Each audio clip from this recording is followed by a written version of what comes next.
Hello everyone. So some of you might have seen the talent links from Lumi about Hu Tao that just came out, and as always, these are just leaked information. They might not be true, so just take it with a grain of salt. But the thing is, what's wrong with dreaming about an explosion being Hu Tao, right? So let's get right into it. I'm only gonna be covering the talents. If you see my channel, I mainly only use C0 for my 5-star characters because I only want the characters themselves because their personality, their voice actors, their model of how they look like how cool they are. That's mainly it. And then the second thing is it's like I don't have the finances for it. And then I feel like the majority of you is probably going to be the same as well. You probably don't have the finance to buy past C0 unless you are a whale. So with that, I'm mainly just going to go over the talents and what I think about them personally. So okay, here we go.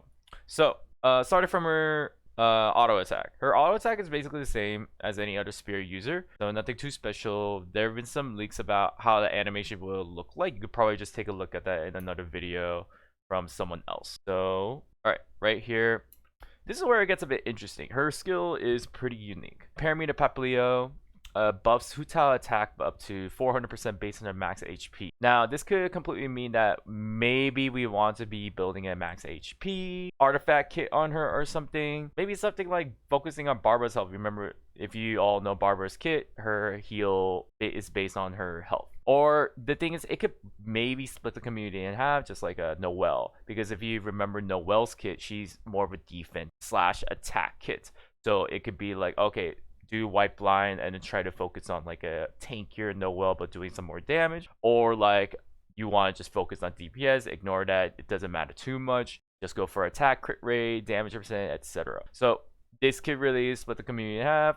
But the thing is, like, who knows, we'll just have to see. Now the thing is, this skill, it converts all of her attack to pyro damage. So the thing is, this can't be overridden by any other elemental infusion. So what this basically means is that, let's say Chongyun's Chongyun's E is not going to be able to override that skill. So that's going to be interesting. So the thing is, his E is still not useless because it does give that 15% cooldown. I have a feeling though that Hu Tao is still going to be more viable with other characters in the rosters. So she's probably going to be, I have a feeling that you probably want to be using her with other characters other than Chongyun.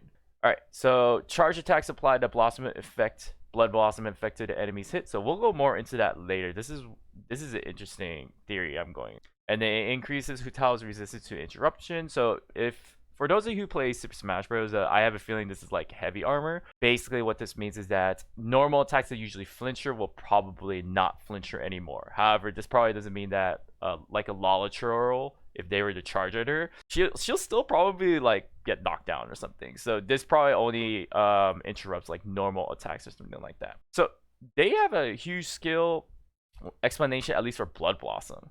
So enemies affected by Blood Blossom will take pyro damage every 4 seconds. This damage is considered elemental skill damage. Each enemy can be affected by only one Blood Blossom effect at a time, and its duration may only be refreshed by Hu Tao. And then the thing is, Parameter Papilia ends when its duration is over, or Hu Tao has left the battlefield or fallen. Okay, going over this one, this is basically meaning that she's really similar to like Klee, Razor, or Xiao. If she leaves the field, then this buff on her, it disappears. Hopefully the cooldown is not long for a Guide to Afterlife. But the thing is, Blood Blossom, this is where it gets a bit interesting because, like, let's say she does inflict pyro damage every 4 seconds. So maybe it's like a Globa or something. Except Globa probably breathes fire every 2 or 3 seconds, I would say. So the thing is, this damage is considered elemental skill. This can be pretty game breaking in a way. Because, like, what if you were to have her mainly as a sub DPS role or something like that? So, like, you inflict this right here and then you just inflict Blood Blossom on some monsters, right? And then you switch to Ganyu. So then you'd be doing those melt reactions every 4 seconds because that's probably usually, it doesn't take 4 seconds probably for her Lucian Archery to charge up to 2 shots anyway, but maybe this would be a melt reaction thing. And for those of you who are wondering why I'm saying maybe she's a sub DPS, I'll go to that later. So yeah, so that's basically it for skill. So it's really interesting. There's a possibility that her HP might get decreased because if you see on her later talents, a lot of them are based on very low HP. So for example, this one, she does large AoE pyro damage. And then upon striking, the enemy regenerates the percentage of Hu Tao's max HP. This effect can be triggered up to 5 times based on the number of enemies hit. So it'll be like one huge burst damage. And there's like 5 enemies, you'll be able to maximize the amount of HP that Hu Tao regenerates. Now the thing is that if her HP is below or equal to 50% when the enemy is hit, then the damage and HP regeneration are increased. So her kit mainly is focused on trying to have lower HP, at least below 50%, which is a unique kit that we haven't had before. Then again, I don't have all the characters, so maybe I'm missing one of them. Okay, the reason why I'm saying she might be a sub DPS is because this does not make sense to me. This is so weird.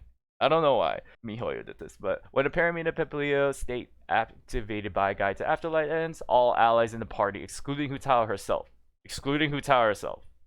will have their crit rate increased by 18% for 8 seconds.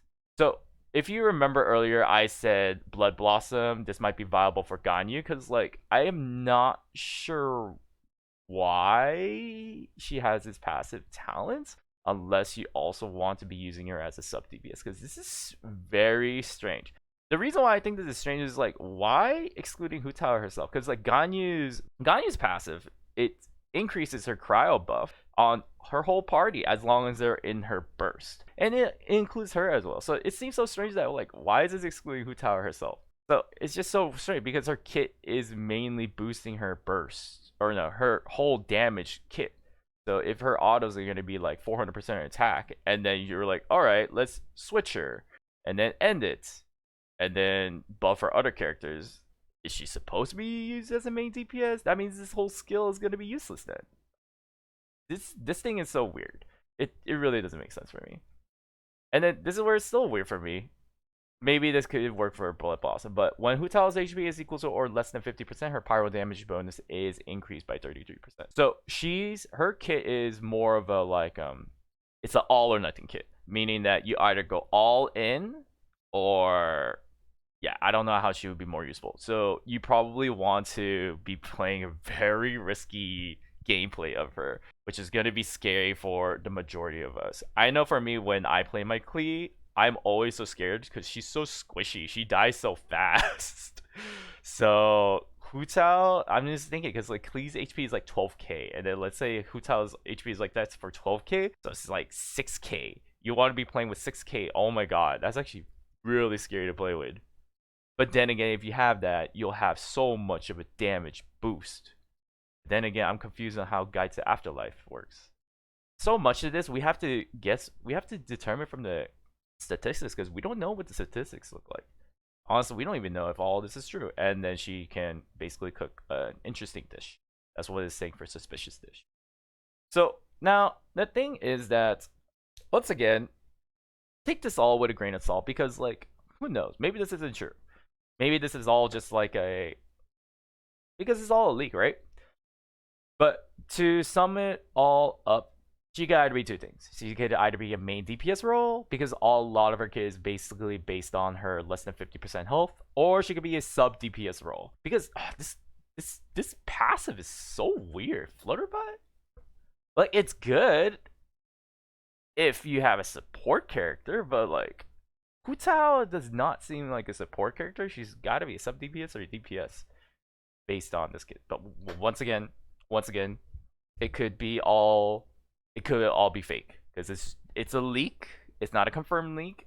We have to see from MiHoYo itself to actually see if it's true or not. So the thing is that I don't know if this is all true. Maybe she's like hella bad as like pre-buffed Zhongli. The thing is, like, for me, like, I like to usually just go for 3 things, like how the model looks like, what kind of personality they have, or their voice actor. Because like, dude, who doesn't want Megumi's voice actor? Now the reason why I'm like that is because like, I'm already, if you see my videos, I'm already past, like, I'm doing 6 stars on Spiral Abyss on the last floor, so I'm not really trying to do better. But for me, I appreciate the time and effort it takes to actually create each of these character models. Because like, for me, I pulled Zhongli before he was pre-buffed, and still, like, I heard like, oh my god, he's so bad. I was like, oh, I still want to pull him. And then the reason why is like, if any of you watch anime, you probably know that he is voice actor is Haku from Yona the Dawn. So Haku's really cool. Or if you watch That Time I Reincarnated as a Slime,